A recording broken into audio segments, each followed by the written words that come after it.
That hasn't been so easy with a small team and time-consuming surveying methods.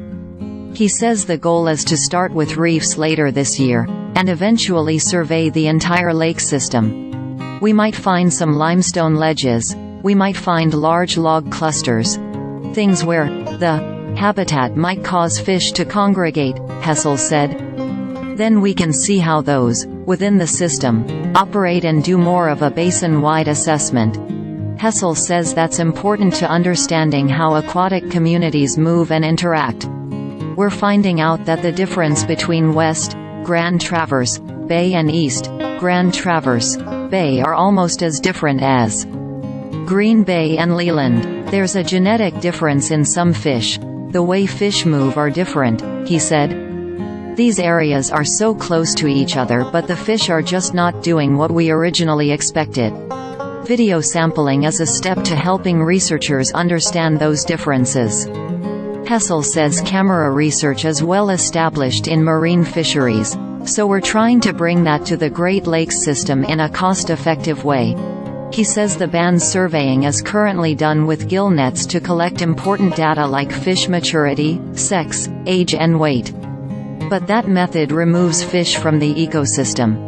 It's really difficult to say we understand a system when the system's constantly changing. The Great Lakes are just completely different than they ever were. Chris HessellGrand Traverse Band of Ottawa and Chippewa IndiansCamera gear will allow biologists to observe how fish communities behave and interact without the same level of disturbance. Hessell says they'll use both gill nets and cameras to get a full picture of how aquatic animals move and interact, which isn't all that different from the ways humans move and interact. People need to utilize grocery stores, gas stations, fast food restaurants.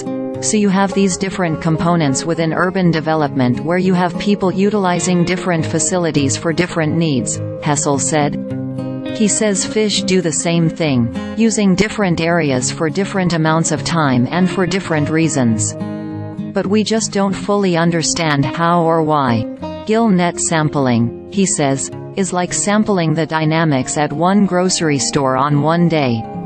It's valuable data, but it's not enough.